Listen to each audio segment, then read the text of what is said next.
හරි ඔන්න අපි අලුත් වීඩියෝ එකක් කරනවා අද XR250 එක ගැන.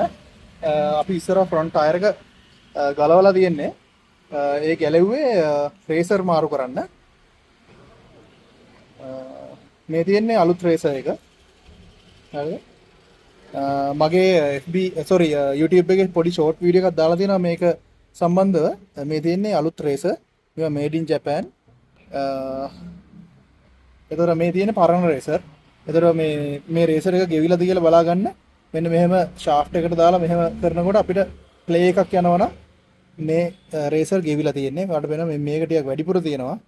මේක ටිකක් අඩුවෙන් තියෙනවා. ඒ නිසා තමයි අපි මේ අලුත් රේසර් එක මේකට දාන්නේ. තව චූටි දෙයක් තියෙනවා අපි කතා කරමු. හරි. එතකොට මේ රේසර් එක වැටෙන්නේ මෙන්න මෙතෙන්ට.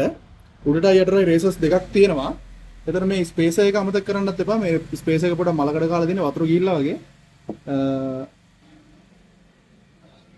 අපි දෙපැත්තටම රේසර් දානකොට මේ ස්පේසර් එක මෙන්න මෙහෙම දාලා තමයි අපි ඒකට තමයි මෙහෙම රේසර් එක මේකම බස්සන්නේ. හරිද? හරි. එතකොට මේක ඇතුල් කටට තමයි බහින්නත් ඕනේ. මෙන්න මෙහෙම. හරිද? එතකොට ඔයාලා මේක රේසර් බස්සනකොට හරියට කෙලින් බස්සන්න ඕනේ. එහෙම නැත්නම් මේක ඇදේට ගිහිල්ලා හිර වෙන්න පුළුවන්. ඒකට අපි හරි ටූල්ස් පාවිච්චි කරන්න ඕනේ. මේ වගේ පංච එකක් ඊට පස්සේ හැම එකක් හොඳ හැම එකක් පාවිච්චි කරලා මේක අපිට පුළුවන් මේක ඇතුළට යවන්න. එතකොට අනිත් දේ තමයි මේ ඩිස්ක් එක. හරිද? බයික් එක හොඳටම තිබ්බට මේ ඩිස්ක් එක ගොඩාක් අයට මේන්ටේන් කරන එක මේ අමතක වෙනවා. මෙහෙම අපි සයිඩ් එකෙන් අල්ලලා බලුවොත් මේ පැත්ත වැඩිපුර මාස ඉතුරු වෙලා තියෙනවා. මේ මැද හරිය වැඩියෙන් කැපිලා තියෙනවා. ඒ නිසා මම ගෙනත් තියෙනවා අලුත් බ්‍රේක් ඩිස්ක් එකක්. එතකොට මේක 3 මිලිමීටර් වගේ තමයි මේකේ ඝනකම තියෙන්නේ. හරිද? එතකොට මේ ඩිස්ක් එක මේන්ටේන් කරගන්න එක අපිට ඇත්තටම මේ ගොඩක් වැදගත්. මොකද බ්‍රේක් හරියටම තියෙන්න ඕනේ 250 බයික් එකක් නිසා. එතකොට ඔයාලට මම පෙන්නන්නම් අනිත් දේ. මෙහෙම බ්‍රේක් ඩිස්ක් අවුල් වෙන්න ප්‍රධානම හේතුව තමයි මේ අපේ කැලිපර් එක. මම කැලිපර් එකක් දැන් රීස්ටෝර් කරලා තියෙන්නේ. මෙන්න මේ බ්‍රේක් පෑඩ් චෙක් කරන්න නැතුව පදින එක. එතන බ්‍රේක් පෑඩ් ඕනට වඩා ගෙවුනම මේක ඩිස්ක් එකේ තදට ඇතිලිලා මේ යකඩ කොටස් ඩිස්ක් එකේ තදට ඇතිලිලා මේ ඩිස්ක් එක කැපිලා යනවා.